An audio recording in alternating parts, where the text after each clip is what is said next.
Bienvenida y el escenario y el público es de usted. Bueno, muchas gracias. Gracias por la invitación. Gracias, doctor, por invitarme y por darme la oportunidad de presentarles aquí a ustedes, jóvenes, este tema en particular, la tecnología en la industria aeronáutica.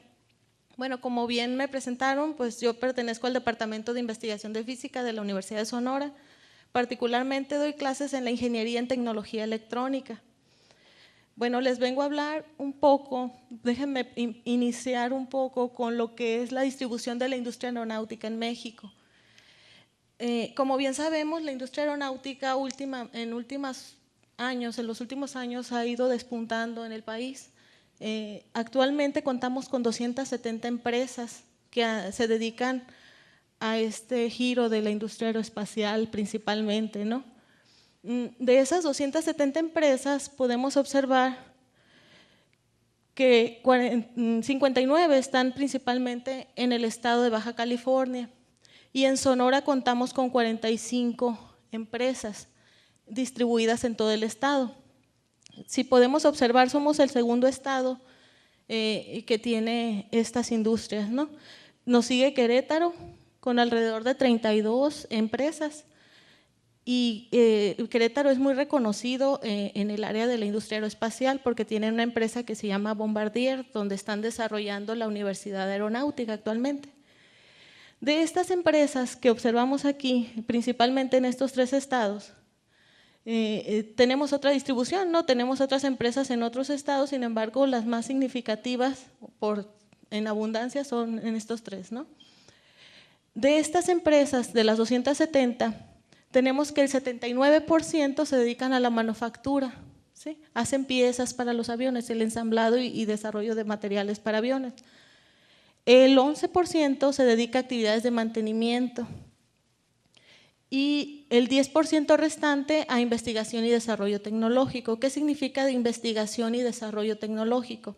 Bueno, hacer mejoras e investigaciones en materiales, en sistemas que se apliquen a lo que es esta industria, ¿no?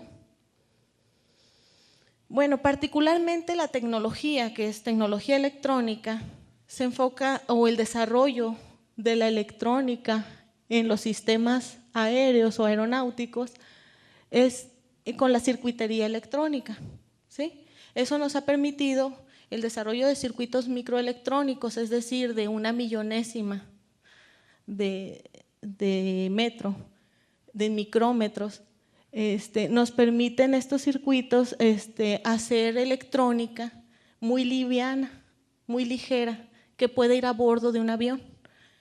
Bueno, el desarrollo de esta industria electrónica nos ha permitido emigrar los sistemas de navegación aéreos de los sistemas analógicos, es decir, con neumática o con sensores de presión, a tecnología de circuito integrado. Eso permite que sea más ligero lo que va a bordo del avión y pasamos de lo que serían sistemas de relojitos o analógicos a sistemas digitales o de cabina de cristal, que es lo que se denomina en los aviones Boeing y los aviones Airbus. Particularmente el desarrollo de MEMS o microelectrónica, lo que serían sistemas microelectromecánicos, nos permiten el uso de estos sistemas en los aviones.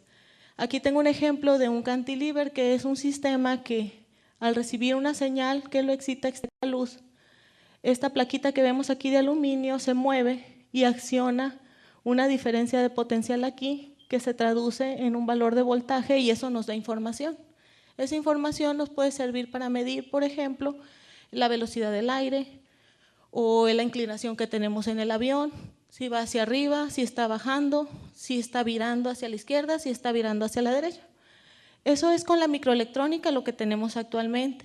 Sin embargo, me imagino que en otras ocasiones habrán escuchado ustedes hablar de nanotecnología o de esquemas nanométricos, que viene siendo una 10.000 millonésima parte de un metro.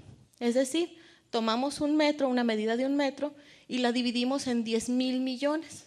sea, pequeños cachitos. Esas 100,000 millones, un pedacito de 100,000 millones de metro, me va a permitir hacer este tipo de sistemas. Lo mismo que ya tengo, que cabe en una moneda de 1 centavo de dólar, puede hacerse en mucho menos espacio. Supongamos que aquí donde está la D, aquí yo tendría este mismo circuito que tengo aquí, pero en esta área pequeñita de aquí. Eso me va a reducir peso. ¿Por qué insisto tanto en que se reduzca el peso? Porque los aviones necesitan ser muy ligeros para poder llevar más gente o más carga. Un avión gasta muchísimo combustible en el despegue, porque tiene que levantar todo ese peso que lleva, tanto del fuselaje y de la estructura del avión, como de lo que lleva adentro, y tiene que despegar y a una altura de alrededor de 10 kilómetros los aviones comerciales, ¿sí? Y desplazarse a una velocidad entre 800 y 900 kilómetros por hora para poder llegar a un destino. Entonces, todo ese gasto de combustible, en el que estamos limitados, como ustedes bien saben, viene del petróleo y lo tenemos que cuidar o buscar alternativas biológicas, biocombustibles. Entonces, para ahorrarnos todo ese combustible, pues tenemos que hacer esto más pequeño para que este avión pese menos, ¿ok? Eso solamente en electrónica, lo que son las cabinas. Ahora imagínense también los materiales que involucran el fuselaje de lo que está armado el avión. Estas láminas que ustedes pueden ver como acero, que forman el avión, también tienen que ser ultraligeros. Bueno, voy a mostrarles unos ejemplos de lo que sería en forma nanotecnológica, los nanomems, o NEMS, perdón.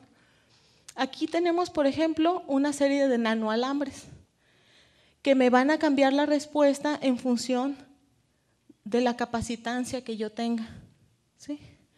Si yo le aplico un cambio de voltaje, cambia su respuesta capacitiva y eso me puede dar indicación de un sensor. Bueno, con bastante diseño yo puedo hacer un sensor con esto. Aquí tenemos un ejemplo de un nanocantilever. Y aquí tenemos un sistema nanométrico. Aquí hablamos de toda esta área, son 2 milímetros y pueden ver ustedes el tamaño de las piezas que tengo aquí. Esto me va a permitir hacer procesamiento. ¿Qué clase de sensores voy a hacer? Bueno, ahorita les voy a mostrar. Esta es la cabina de un avión, ¿no? A esto se le denomina cabina de cristal. Esta es de un Airbus 320. Estas cabinas de cristal se ven así. Todo esto que tengo aquí es electrónica o aviónica, que es la electrónica a bordo de un avión. Bueno, esta aviónica involucra toda esta parte que está aquí, es el sistema de comunicación. Todo lo de aquí, esto naranja que ven ustedes aquí, ¿se alcanza a ver? Y esto del panel de control de acá. Todo lo del techo, la parte de aquí y aquí y aquí, es para comunicaciones. Ahora, esta parte de aquí también es electrónica, todo es electrónica. Esta parte de aquí me define el horizonte artificial. Si se fijan, aquí tengo uno y otro idéntico de este lado. ¿Por qué? Porque las comunicaciones se comparten entre la tripulación, es decir, las personas que manejan el avión, tanto el piloto como el copiloto, ¿sí? Tenemos entonces los sistemas de comunicación y el horizonte artificial. Uno de los pilotos monitorea esta parte de aquí, que es el sistema que se llama TECAS, que es un sistema que más adelante les voy a describir, que es el sistema que previene colisiones. También tenemos esta parte de aquí, que es el sistema de navegación. Todo lo que involucra la navegación del avión, el estado, cómo sube, cómo baja, viene en esta parte. Aquí tenemos todo el control de las turbinas y motores. Y en esta parte de aquí tenemos, esto de aquí y estos son los motores, y esto de aquí que tenemos es el radar meteorológico. Todo es electrónico. A continuación les voy a describir esas partes, las principales, ¿no? De forma muy general. La radiocomunicación. Esa es muy importante porque es lo que va a mantener a los pilotos en contacto con tierra, al avión en contacto con tierra. Entonces esta parte no se debe perder, ¿están de acuerdo conmigo? porque es muy importante saber el estado de las personas que van arriba. Bueno, la radiocomunicación principal de un transponder y del radio de 2 vías y radionavegación. El transponder es una caja que va arriba del avión, totalmente electrónica, que emite una señal de radiofrecuencia hacia la estación terrena. Aquí no hay conversación de voz, aquí es totalmente una señal eléctrica. Y me sirve para saber en la posición y el lugar donde está el avión. Así es como se dan cuenta los controladores de tráfico aéreo dónde va ese avión, en qué distancia y hacia qué dirección, cómo es el rumbo de ese avión. Y aquí abajo tenemos el radio de 2 vías. Aquí podemos ver 2 números, tenemos 2 frecuencias. Esto me indica la frecuencia de transmisión, es decir, vamos a tener una señal de radiofrecuencia que va a tener un valor de frecuencia para lo que es la conversación del piloto con la torre de control, y voy a tener otra señal de radiofrecuencia que me va a permitir la radionavegación, ¿sí? Más adelante les voy a explicar bien qué es esto, ¿no? Bueno, otra parte del avión que les comenté es lo que es el horizonte artificial. ¿Se acuerdan que les mostré la cabina donde tenían un horizonte, tanto el piloto como el copiloto? Bueno, el horizonte artificial principalmente es un giroscopio, ¿sí? También funciona por sistemas microelectromecánicos. ¿Todos ustedes tienen celular? ¿Sí? ¿No? Bueno, los que tienen celular, de los smartphones, de esos smartphones que tú lo giras y te sigue, ¿no? Y se da la vuelta a la pantalla. ¿Sí los tienen? ¿Los han visto? Si no lo tienen, ¿lo han visto alguna vez? Que ustedes lo rotan y cambia la imagen. Bueno, eso es un giroscopio. Quiere decir que sigue el sentido del movimiento o mide hacia dónde va el movimiento. Bueno, principalmente estos sistemas de horizonte artificial funcionan como un giroscopio, que es ese tipo de sistema que traen los celulares, de manera muy general, ¿no? Es un poco más sofisticado, pero el principio de operación es el mismo. Bueno, en este tipo de sistema de horizonte artificial, aquí podemos ver a qué altitud va el avión, la altitud y el giro que va a tener, es decir, si va alineado hacia el destino que va o si lleva un giro en el horizonte, o sea, que va inclinado. Unos cuantos grados de desviación aquí implica mucha distancia de desvío del destino original. ¿Por qué? Porque, bueno, si algunos de ustedes llevaron física básica, física 1, sabrán que si yo me desvío unos cuantos grados y voy a 800 kilómetros por hora, la distancia que recorro en un corto tiempo es mucha y la hipotenusa pues es diferente, ¿no? Y yo aquí tendría una distancia como un triángulo. ¿Sí se fijan? Mande. Sí, porque imagínate que tú vas a Guaymas y te desvías 1 grado y terminas en otro lugar. O sea, te desvías 1 grado, puedes ir a lo mejor a la isla del Tiburón, ¿está más para acá? No.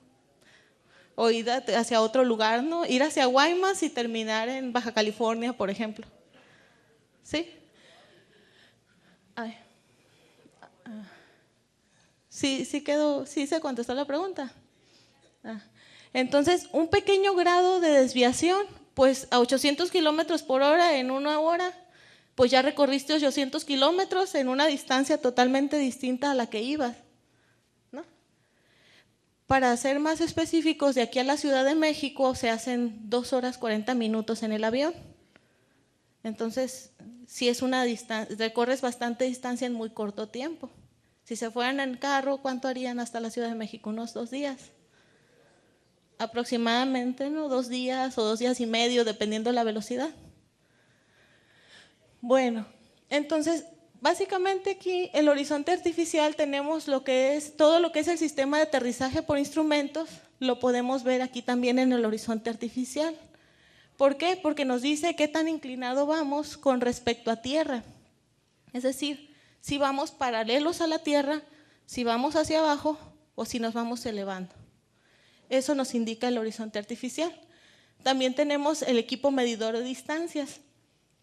¿Qué tanto distancia estamos recorriendo? ¿Y qué tanta distancia con respecto a tierra tenemos? Y el rumbo, como les decía, ese ángulo hacia donde vamos de la dirección que tenemos trazada, porque cuando uno viaja en un avión también existen aerovías, es decir, caminos aéreos que se deben seguir para no perder el rumbo y llegar al destino. O sea, no nada más se sube uno al avión y el avión se va por donde quiera, porque hay tráfico, igual que los automóviles que utilizamos carreteras, en los aviones se utilizan las aerovías. Y bueno, también aquí conoceremos el curso hacia donde debe volar, como les decía, ¿no? Bueno, ese fue el horizonte artificial. Ahora vamos a ver esa aplicación que les comentaba, que era el control de tráfico o alerta de tráfico y sistema de prevención de colisiones, que es muy conocido como TCAS, ¿sí? En los aeropuertos les dicen TICAS, ¿sí? Este sistema TICAS o alerta de tráfico es este que vemos aquí. Nos indica, es como un radar, nos indica cuántos aviones hay alrededor de nuestro avión, cercanos, tanto de abajo hacia arriba como hacia los lados.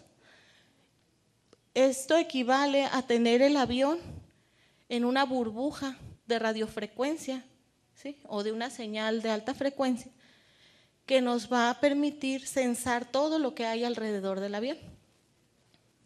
Básicamente tiene 3 elementos básicos: el computador, las antenas y el panel de control. El computador viene siendo una tarjeta donde tenemos información grabada en una memoria que nos permite dar opciones a los pilotos de qué hacer en caso de tener un tráfico muy cercano. Todo eso se hace por software, se graba la información y al momento que detecta un tráfico muy cerca, estos 2 tráficos, por ejemplo, este es el avión representado en la pantalla y aquí se tienen 2 tráficos, 2 avioncitos. Uno se acerca por la izquierda y otro por la derecha. Este es el avión en el que vamos.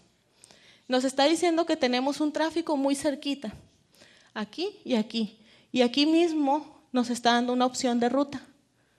Es decir, para que no tengas colisión aquí, si te sigues derecho, porque este debe tener un rumbo y este otro, le dice que la mejor opción es tomar por aquí, ¿sí? Entonces, esto se hace por software, también es electrónico. Y es una opción para los pilotos, en caso de que en algún momento, imagínense que algo les pasa y alguien tiene que entrar a ayudarle al piloto a manejarlo, ¿no? Hay sistemas que nos permiten apoyar a las personas que van ahí manejando el avión. Mande.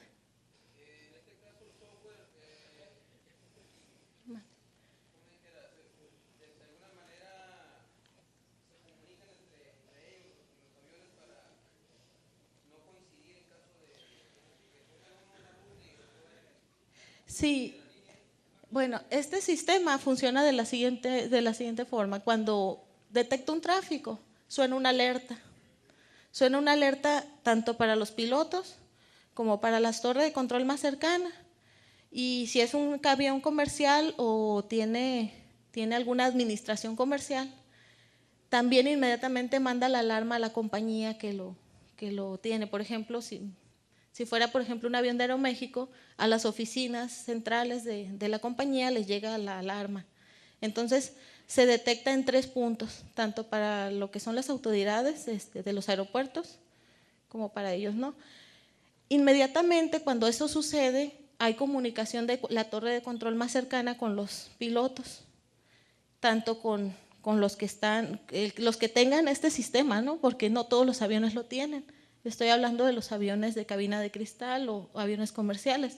Los aviones más pequeños no tienen ese sistema. Los bimotores o los sencillos no cuentan con ese sistema. Pero en ese caso entra la decisión humana y entra lo que sería la autoridad en este caso, que sería… Exactamente. Entonces, ahí lo que se hace es que los controladores de tráfico aéreo se comunican con las 2 naves, ¿sí? cada controlador va llevando una, si saben el trabajo de los controladores de tráfico aéreo, ellos van dirigiendo el tráfico de todas las aeronaves, entonces tenemos más de un controlador por aeropuerto. Normalmente cada quien tiene su comunicación con los aviones que le tocan y en este caso se ponen de acuerdo entre ellos y mandan a uno en diferente dirección del otro. Eso sí sucede y en caso de que esto sucediera muy arriba en el aire, pues no. Normalmente los aviones, los comerciales, andan a una altura de alrededor de 10 kilómetros de altura. Los aviones más pequeños van por capas, un poco más abajo. Entonces, para que no exista precisamente ese riesgo de colisión. Normalmente, cuando puede existir ese riesgo con aviones grandes y pequeños, es que en el despegue o en el aterrizaje, que es cuando ya está muy cerquita de la torre de control. Y ahí entra la decisión también de la autoridad, ¿no? Para no tener tanto problema. ¿Sí? De nada. Y bueno, también, como les decía, pues ese computador nos ayuda a tomar la decisión. Las antenas, pues son las antenas que me van a generar esa burbuja, es decir, esa radiofrecuencia que va a envolver al avión y que me va a permitir tener un sensado por efecto Doppler, se llama.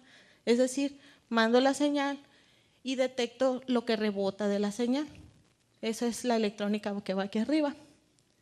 Y el panel de control, que eso es la interfaz, esto que vemos aquí, que es lo que ve el piloto, ¿no? Y muestra los tráficos. Y bueno, esto normalmente pues está en lo que se llama cabina de cristal. También se tienen unos botones, bueno, donde ya es un poco más manual, que esperamos que ya se haga automático, que nos van orientando las antenas en función de que si va despegando o va aterrizando o está ya en la aerovía. Bueno, ahora les voy a hablar un poquito de lo que es la radionavegación aérea o RNAV. Esto es lo que les mencionaba que se llamaba BOR, ¿sí? Que es un sistema de alta frecuencia de rango omnidireccional. ¿Qué significa esto? Que son antenas en tierra que están mandando señales o ondas electromagnéticas de una frecuencia determinada que el avión va a detectar para saber qué rumbo va a tomar. ¿Sí? Se oye un poquito complicado, al principio es un poquito complicado, pero es algo que nos permite demostrar que existen aerovías, ¿sí? O son lo que definimos como aerovías. Tenemos en tierra una serie de antenas que radian o que transmiten ondas electromagnéticas hacia todos lados. Es decir, si este micrófono fuera la antena, la onda electromagnética viaja así alrededor, como una esfera, y se van propagando en la distancia. Conforme abarcan más distancia, lo que sucede es que se van a encontrar con la otra radiación de la antena que está del otro lado. Entonces, cuando las señales se juntan, se superponen, es decir, se suman, ¿sí? Si fueran de diferente sentido, es decir, una va subiendo y la otra va bajando, entonces se eliminan, se restan. Eso nos permite ver lugares donde hay altas señales de radiofrecuencia y no señales, señal y no señal. Y eso me va a definir la ruta, ¿sí?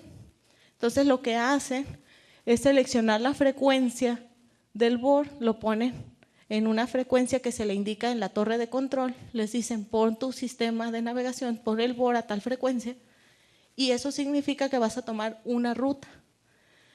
Eso me va a decir, por ejemplo, que voy a ir al norte o que voy a ir 3 grados noroeste o 4 grados suroeste. Esa frecuencia me va a decir hacia qué dirección voy a ir. Y en caso de que vaya manejando un avión, pues eso me va a ayudar a no salirme en unos cuantos grados y terminar en otro lugar. ¿Sí? Bueno, pues todo esto es electrónica. ¿Qué estamos viendo hasta aquí? Radiofrecuencia, antenas y sensores. ¿Se fijan? A todo esto, pues nos va a beneficiar hacer nuevos materiales, hacerlos más pequeñitos, que sean más eficientes y más ligeros. Otro parámetro que se maneja, que les mostré en la pantalla, es el de los motores. ¿Qué es lo que debemos revisar en estos sistemas de sensado de motores? Pues ahí tenemos unos sensores colocados que me van a indicar el estado de la turbina en la primera sección y en la segunda sección. ¿Saben cómo funciona una turbina? ¿No? No hay problema. Una turbina funciona tomando el aire, es como un abanico, pero el aire lo jala hacia adentro, ¿sí? Ese aire se comprime en la sección interna de la turbina, se calienta y en la segunda sección, o sea, tenemos la primera sección y la segunda sección como dos abanicos grandes, entra el aire, se calienta, se comprime y se expulsa en la segunda sección. Cuando se expulsa, se impulsa el avión hacia enfrente, ¿sí? O sea, es como si nadáramos, pero con aire, ¿no? Jalamos el aire, lo metemos, se comprime dentro de la turbina y se sale. Y eso hace que avance hacia enfrente, ¿sí? Ese diseño es de una turbina. Entonces se sensa el funcionamiento de la turbina en la primera sección, es decir, donde jala el aire y lo mete hacia adentro. Se sensa la temperatura de los gases de escape, es decir, qué tanto se comprime y se calienta el aire dentro de la turbina. Y se sensa lo que es la segunda sección, que esté funcionando el expulsor de ese aire para que avance el avión, ¿sí? Bueno, todos estos sensores pues son microelectromecánicos, ¿sí? Ahora, tenemos más sensores también de lo que son las presiones de aceite. ¿Para qué utilizamos el aceite? Pues son los lubricantes, ¿no? De los motores que hacen girar la turbina. Tenemos la presión del aceite, la temperatura a la que está ese aceite y la cantidad, ¿sí? Si se derramó, si la turbina va a tener un buen funcionamiento. Y el sistema hidráulico. Estos relojes que están aquí nos indican el sistema hidráulico, lo que es el control de vuelo y estabilizadores, el tren de aterrizaje y los sistemas de frenado.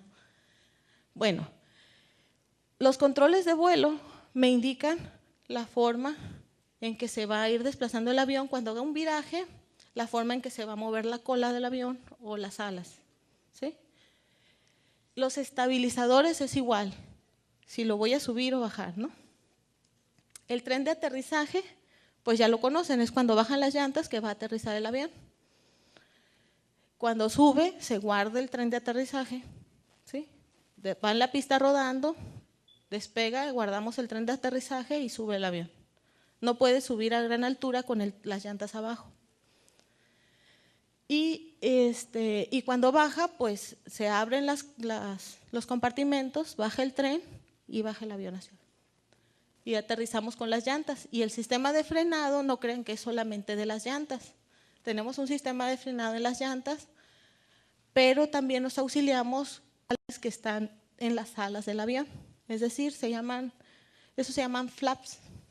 Son como unas aletitas que se abren en las alas para que se frene como si fuera un paracaídas, ¿sí? Al abrirse, pues hacen que se ejerza presión en el aire y se va frenando el avión. Eso le ayuda para que no frenemos solamente con la llanta, si no se acaba la llanta.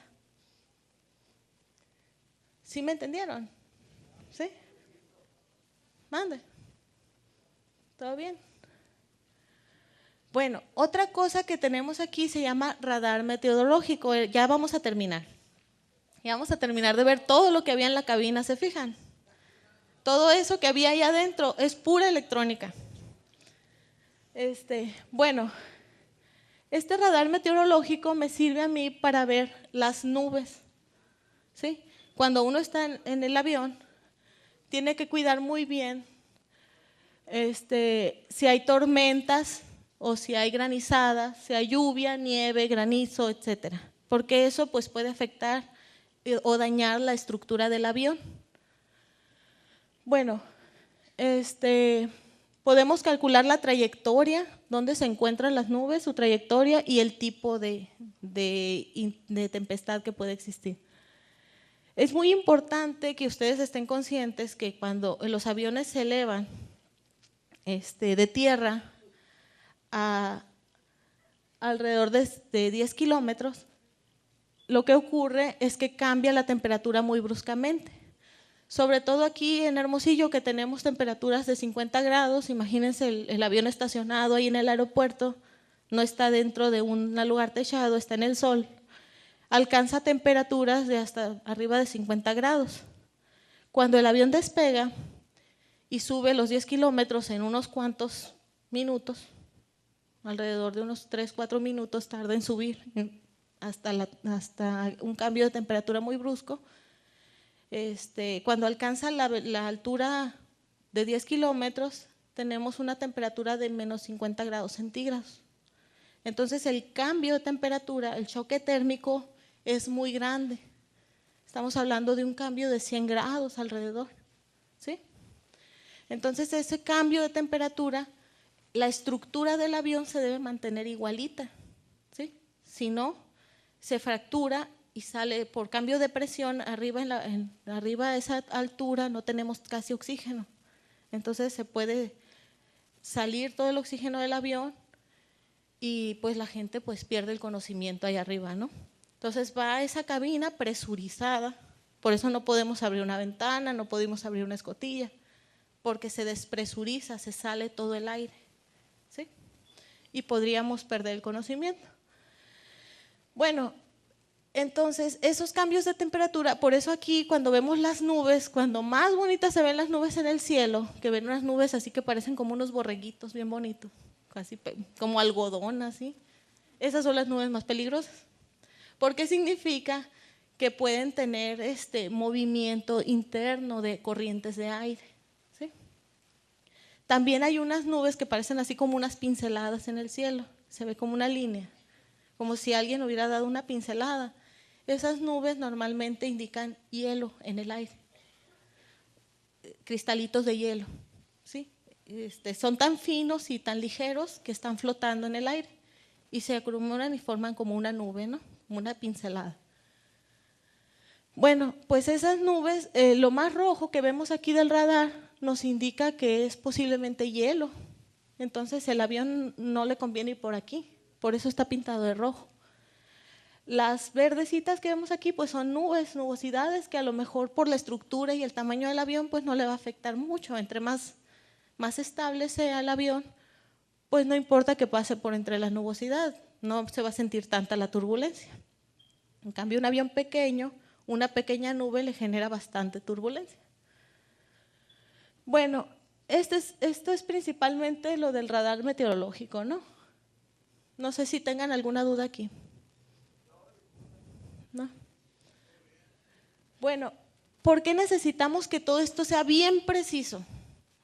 ¿Por qué? Porque en ocasiones no tenemos lugar para poner un aeropuerto. Aquí en Hermosillo tenemos un aeropuerto y que está bastante retirado de la ciudad, entonces tenemos las condiciones adecuadas, ¿no?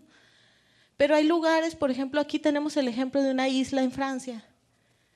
Es una isla, no tenemos más espacio. Entonces, el área de aterrizaje del avión está muy limitada. El sistema de navegación, imagínense cómo debe ser de preciso. Aquí tenemos, esto es real. Por aquí pasan los aviones, aquí nos marca la señal de peligro, que no se acerquen mucho a esta zona, porque el aire que expulsa la turbina puede aventar a una persona que vaya caminando. Aquí podemos ver la dimensión del avión comparado con un automóvil.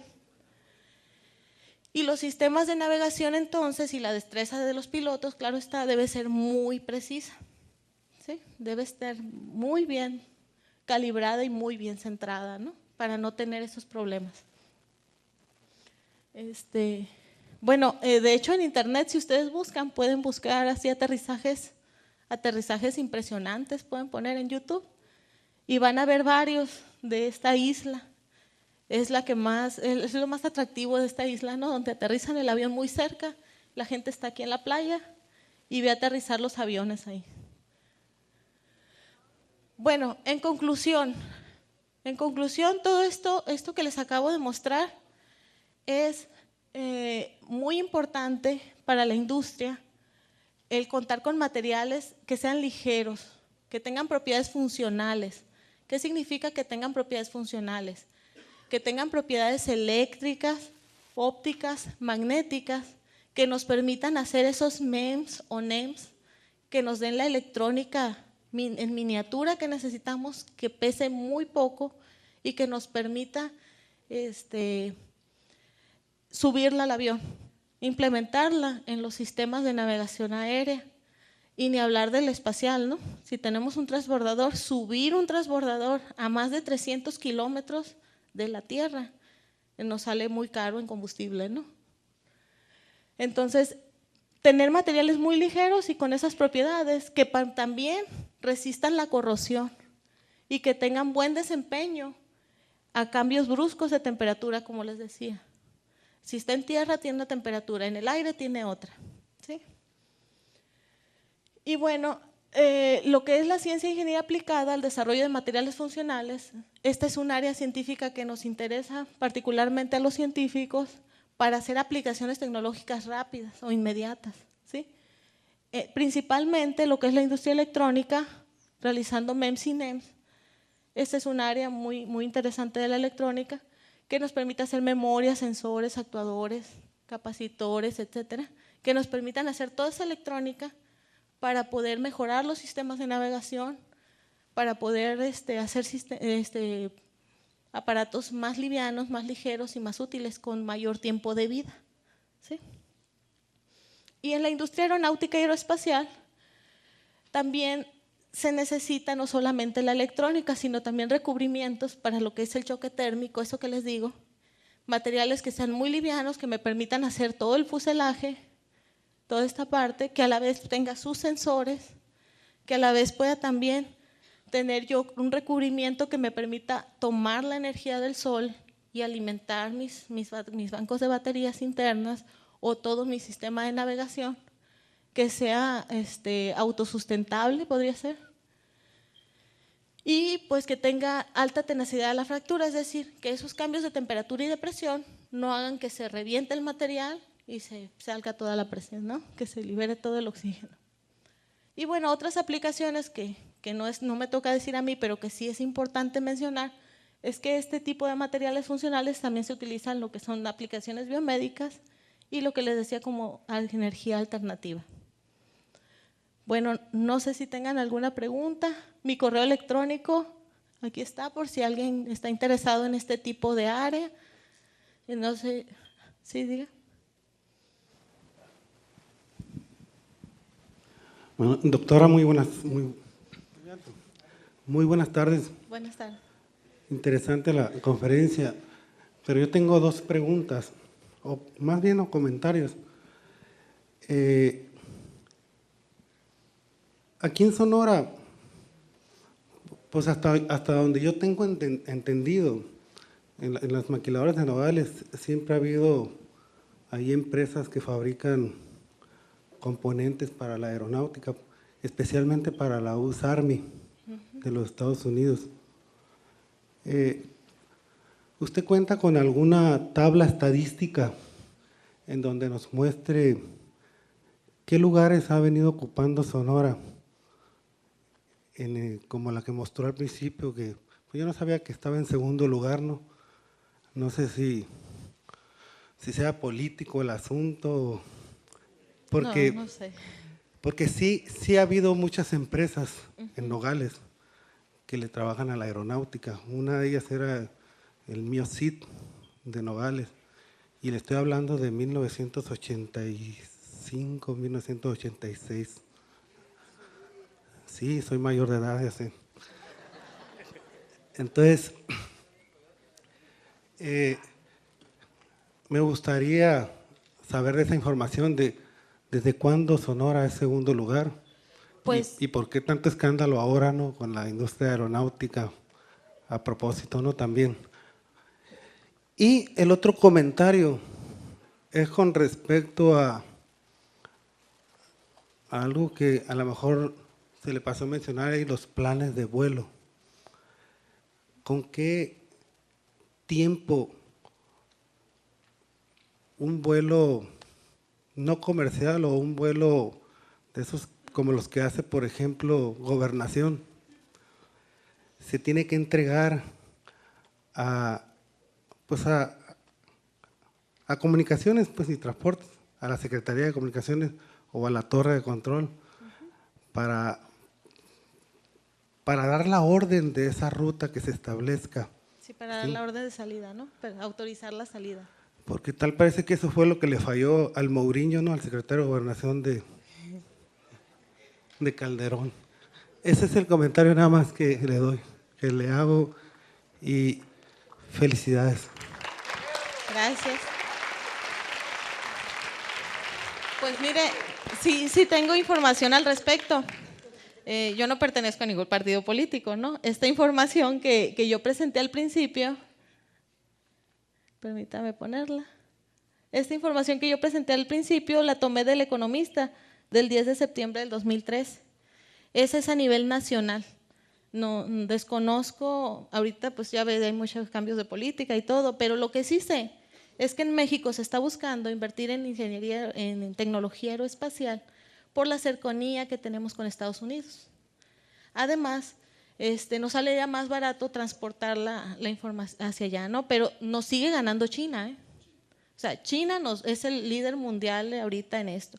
Lo que pasa es que México le está entrando a la competencia. No sabría decirle si eso es nada más interés político o en qué nos beneficia o nos perjudique. Ahora, un plan de vuelo, sí tengo esa información. Se entrega 1 hora antes de salir. 1 hora antes. Y bueno, lo de Mourinho, ahí sí se lo dejamos a las autoridades aeronáuticas porque es un tema un poco controversial y creo que no es aquí el lugar para discutirlo, ¿no? Pero le agradezco, sí. Dígame.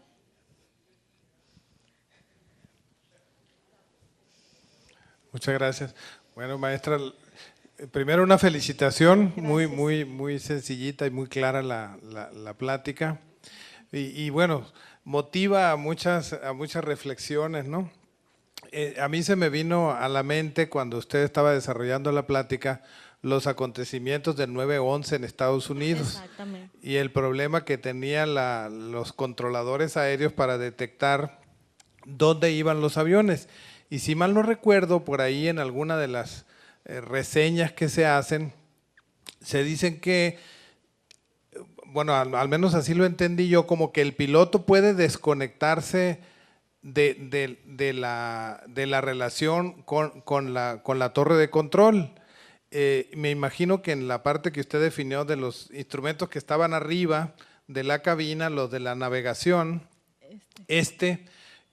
es posible que un piloto, como lo hicieron al parecer los que tomaron el control de los aviones, desconecten ese y de la torre de control no se sepa dónde está el avión. Pues sí, eso fue lo que ocurrió. De hecho, hay aviones pequeños que traen su transponder y no lo conectan y son indetectables, digamos, por el radar del aeropuerto.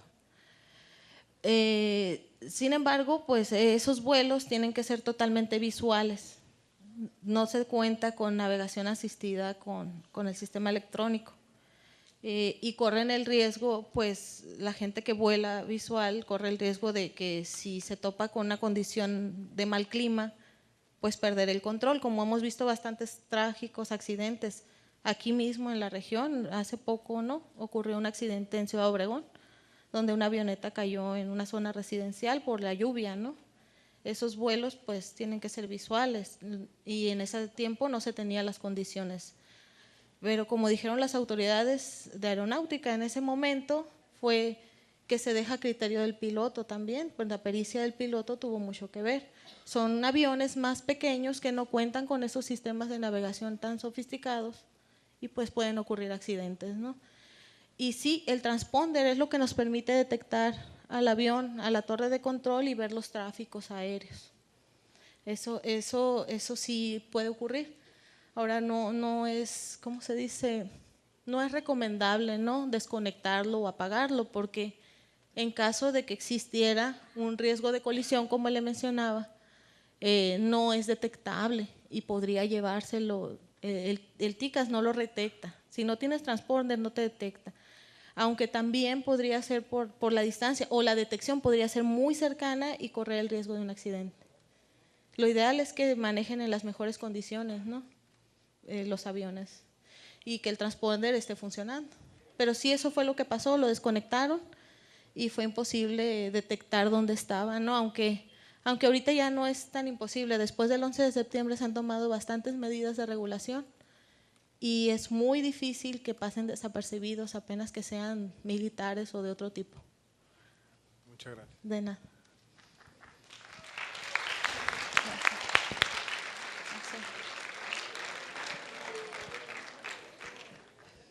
Bueno, yo también la quiero felicitar y quiero decirle que la pregunta que yo hice ahorita es porque en mi caso no me da temor, no me fascina volar, ya me ha tocado algunas veces, gracias a Dios, pero el asunto es de que mucha gente no sabe, pues si tiene un temor horrible a subirse a un avión, sí, los invitas y casi se agarran de lo que pueden. Entonces, yo tengo entendido que pues es el sistema de transporte más seguro del mundo, pero pues yo quería una explicación de cuál es el método que se utiliza para que no coincidan pues los aviones uno contra otro. Bueno, gracias. Bueno, es muy interesante la pregunta. Principalmente, pues, como les decía, ¿no? Necesitamos que estén todos en buenas condiciones los aviones, igual que el automóvil, ¿no? Lo vas a usar, tiene que estar en buenas condiciones. Para evitar los accidentes, pues las condiciones del avión y que estén los sistemas de navegación, aunque sean mínimos, que estén en operación, que estén funcionables. Lo que es la industria de la aviación es el medio más seguro para viajar hasta la fecha.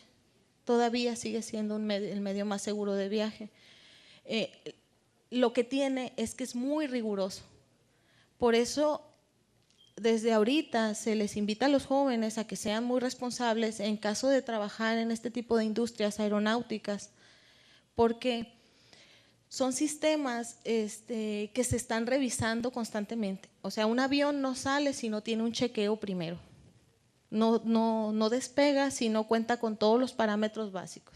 Y es obligación de la tripulación, los pilotos y los sobrecargos y toda la compañía que da el servicio, revisar que esté en perfectas condiciones el avión. Si el avión tiene un defecto, no se deja partir.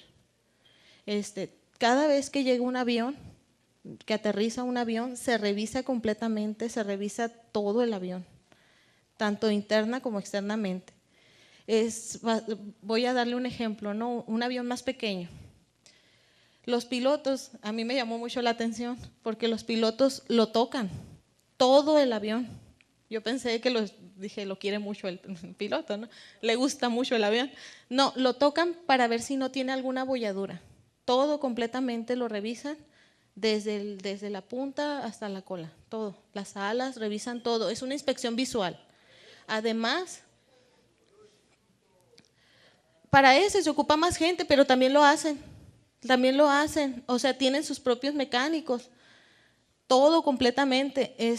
Por ejemplo, las industrias grandes como Aeroméxico, como pues todas las compañías, ¿no? Metí un gol, ¿no? Pero esas compañías tienen su equipo de staff, sus mecánicos, que hacen todo ese chequeo, todo el chequeo completo, se llama pre-check. Ese pre-check lo tienen que hacer obligatoriamente antes de levantar un avión en vuelo. Y al llegar se le hace otra revisión. Y ahora, cada tantas horas de vuelo, no tengo el parámetro exacto en este momento, no se me viene a la mente, pero después de un determinado tiempo de vuelo, el avión se manda a servicio. Así como el automóvil de agencia, ¿no? Que cada tantos kilómetros lo llevas al servicio. El avión es riguroso. Siempre tiene que tener sus servicios y tiene que estar vigente, si no ese avión no vuela. Sí, y se revisa todo el fuselaje. Así, aunque se oiga, el muchacho se ríe, ¿no? Porque se oye exagerado, pero así de exagerada es ese tipo de navegación. Pues mire, ahí sí depende de las horas de vuelo. Los aviones se miden en horas de vuelo, porque, por ejemplo, hay aviones modelos 80. Aquí en México casi siempre compramos o tenemos, yo no, la gente en general, tiene sus aviones usados, ¿no? Los compran de Estados Unidos, pero ahí es por horas de vuelo y depende del modelo del avión. No les sabría decir un parámetro exacto de la vida media. Pero para cada modelo de avión monomotor, bimotor, de turbina, jet. Cada uno tiene su vida útil, su vida de promedio, pero es por horas de vuelo. Y depende, porque hay motores o hay aviones que ya son muy viejitos, pero los reconstruyen completamente. En Estados Unidos creo que lo hacen. Pues claro, las piezas se traen de China, de México, de donde se puede. Y se vuelve a ensamblar el motor y se le pone, aunque sea una cabina antigua, el motor se vuelve a reconstruir. También, pues sí, esa sería la palabra. Pero depende del modelo, maestro. Depende del modelo y del tamaño del avión. Eso lo podría ver en internet también. Y con, Sí.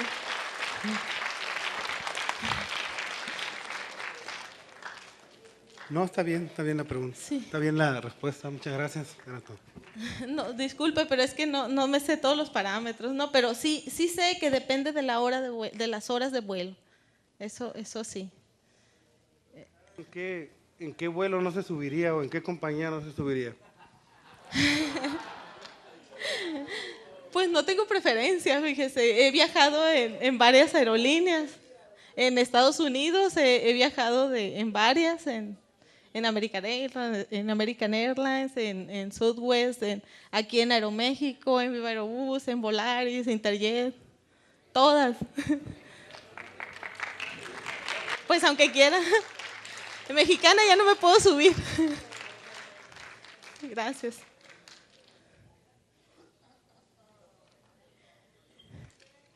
No sé si tengan otra pregunta.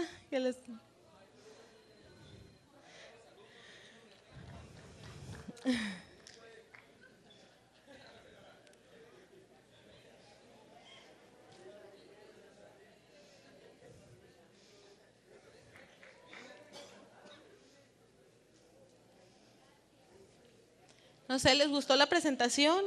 ¿Les fue útil? ¿Aprendieron algo nuevo? ¿Sí? Bueno, espero que les gustara.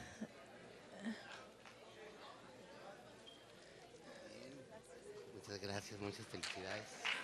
Vamos a pedir al doctor Manuel Valenzuela, director académico del Colegio de Bachilleres del Estado de Sonora, para que pues, en un acto de justo reconocimiento se le entregue la constancia de participación a la doctora Milka Acosta Enríquez.